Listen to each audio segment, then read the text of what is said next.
वाराणसी के एक बंजारे का बेटा बड़ा चतुर था। वह सैकड़ों बैलगाड़ियां लेकर दूर दूर तक व्यापार के लिए जाता रहता था। उसी नगर में एक दूसरा बंजारा व्यापारी भी था, किंतु वह मूर्ख और भोंदू था। दोनों ने दूर प्रदेशों में व्यापार के लिए जाने की तैयारियां शुरू कर दी। उन्होंने तरह तरह का सामान इकट्ठा किया और उन्हें अपनी अपनी बैलगाड़ियों में लादा। यात्रा शुरू करने से पूर्व चतुर बंजारे ने सोचा, मुझे इसके साथ नहीं जाना चाहिए।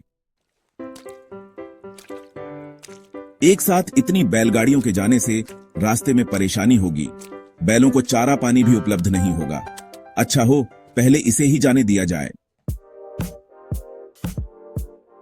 मूर्ख बंजारा व्यापारी इतना अनुभवी नहीं था। उसने उसकी बात मान ली और अपनी यात्रा पहले शुरू कर दी। वह मन ही मन बहुत खुश था। सोचता था, मेरे बैलों को जी भरकर चारा मिलेगा, रास्ता साफ होने से मेरी यात्रा भी आसान होगी। फिर मैं पहले पहुंचकर अपना माल मनमाने तरीके से ऊंचे दामों पर बेचूंगा। उधर बाद में जाने वाले चतुर बंजारे को अधिक लाभ नजर आए। उसने सोचा, बाद में जाने पर मेरे बैलों को थकान भी कम होगी। वे बने बनाए रास्ते पर जल्दी जल्दी अपनी मंजिल पर पहुंचेंगे। उनके खोदे कुओं से हमें पीने को पानी मिलेगा। बाद में माल बेचने में भी आसानी होगी। उनके बेचे मूल्य पर माल भी सरलता से बेचा जा सकता है। रास्ते में भयंकर ब्यावान मरुभूमि पड़ती थी, इसलिए मूर्ख बंजारे ने बुद्धिमानी का काम किया। उसने गाड़ियों में बड़े बड़े मटके पानी से भरकर रखवा लिए, किंतु मरुभूमि में और भी तरह के अनेक खतरे होते हैं, इसका उसे अनुभव ही नहीं था। उसे तो चोर डाकुओं और हिंसक जानवरों के खतरे का ही ज्ञान था।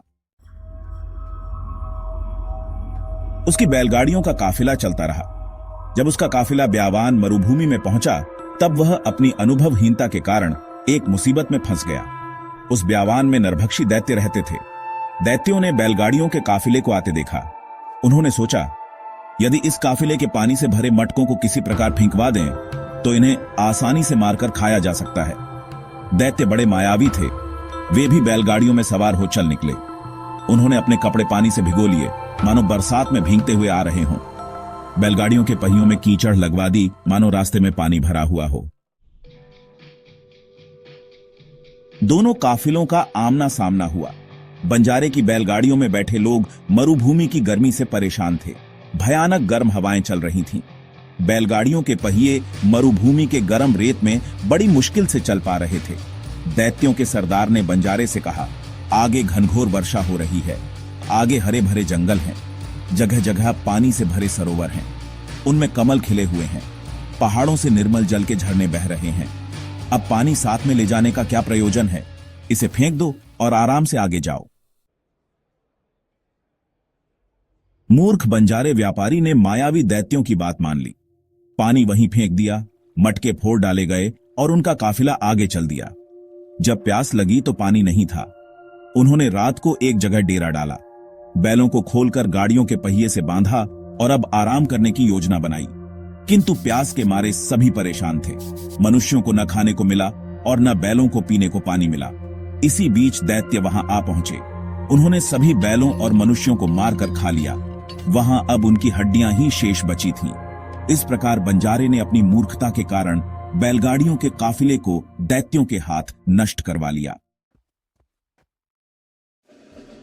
करीब 15 दिन बाद चतुर बंजारा भी अपनी 500 बैलगाड़ियों के काफिले के साथ व्यापार के लिए निकल पड़ा। मरुभूमि आने से पहले उसने पीने के लिए पर्याप्त पानी की व्यवस्था कर ली। उसने अपने सभी साथियों को बुलाकर अच्छी तरह समझाया, मरुभूमि में पानी अनमोल होता है, इसलिए बिना मेरे पूछे पानी नहीं लेना। रास्ते में किसी पेड़ से फल तोड़कर मत खाना। मरुभूमि का सफर बड़ा कठिन होता है, अतः हिम्मत से काम लेना। जब उसका काफिला ब्यावान मरुभूमि के बीच से गुजर रहा था तो वहां के नरभक्षी दैत्यों ने उसे देखा। वे बड़े खुश हुए।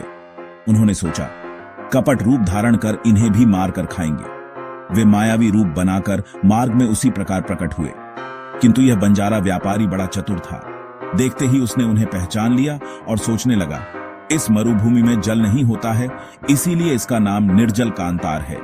इन लोगों की आंखें लाल हैं, इनकी छाया भी जमीन पर नहीं दिखाई देती। ये अवश्य नरभक्षी दैत्य होंगे। अवश्य इन्होंने ही पहले मूर्ख बंजारे का पानी फिकवाकर उन्हें खाया होगा, किंतु ये मेरी चतुराई को नहीं जानता।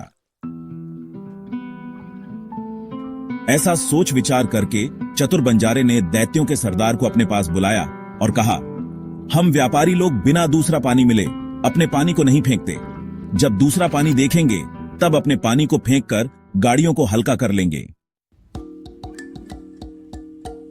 सभी दैत्य थोड़ी दूर जाकर अंतर्धान हो गए। उनके चले जाने के बाद बंजारे के आदमियों ने पूछा, आर्य, ये कह रहे थे कि आगे खूब हरियाली है, वहां मूसलाधार वर्षा हो रही है, इनके कपड़े पानी से गीले थे, आगे अवश्य पानी होगा, हमें पानी से भरे मटके खाली कर देने चाहिए, इससे गाड़ियां हल्की हो जाएंगी और यात्रा अधिक सुगम होगी। चतुर बंजारे व्यापारी ने अपनी बैलगाड़ियों के काफिले को रुकवाया और सभी लोगों को बुलाकर उनसे पूछा, क्या तुम में से किसी ने कभी यह सुना है कि इस ब्यावान मरुभूमि में मूसलाधार वर्षा होती है? क्या वहां पानी से भरे तालाब या कोई पुष्करणी होने की बात सुनी है? नहीं आर्य, यही सुना है कि यह मरुभूमि निर्जल कांतार कहलाती है। कुछ लोग कहते हैं कि आगे उस पार खूब हरियाली है और वहां वर्षा होती है। अच्छा तो बताओ, वर्षा की हवा कितनी दूर तक चलती है? मूसलाधार वर्षा के काले काले बादल कितनी दूर तक दिखाई देते हैं? आर्य, योजन भर। क्या किसी को भी काले बादल दिखाई दे रहे हैं? आर्य, नहीं। बिजली की चमक कितनी दूर तक दिखाई देती है? आर्य, 4-5 योजन तक। क्या किसी को बिजली का प्रकाश दिखाई दे रहा है? आर्य, नहीं। बादल की गरज कितनी दूर तक सुनाई पड़ती है? आर्य, 1-2 योजन तक। क्या किसी को बादल की गरज सुनाई दी? आर्य, नहीं। तो सुनो, ये मनुष्य नहीं, दैत्य थे। वे हमारा पानी फिकवाकर हमें प्यासे मारना चाहते थे। ये नरभक्षी हैं, हमें दुर्बल बनाकर खाना चाहते होंगे। ऐसा लगता है कि आगे जाने वाले मूर्ख बंजारे व्यापारी का पानी फिकवाकर इन दैत्यों ने ही उन सबको खा लिया होगा। इसलिए चुल्लू भर भी पानी फेंके बिना गाड़ियों को आगे हांको। अब चतुर बंजारे व्यापारी की बैलगाड़ियों का काफिला आगे चलने लगा। थोड़ा चलने पर उन्होंने देखा कि 500 बैलगाड़ियां जैसी की तैसी माल से भरी हुई खड़ी मिली। मरे हुए आदमियों और बैलों की हड्डियां इधर उधर बिखरी पड़ी थीं। इन्हें देखकर सभी आदमी हैरान थे। चतुर बंजारे व्यापारी ने यहीं पर रात बिताने की सोची। बैलों को गाड़ियों से खुलवाया, अपने तंबू तनवा दिए और सबने खूब खा पीकर रात गुजारी। सवेरा होने पर वे पास के नगर में पहुंचे और अपना माल दुगुने तिगुने दाम पर बेचकर सारी मंडली को साथ ले हंसी खुशी वाराणसी लौट आए।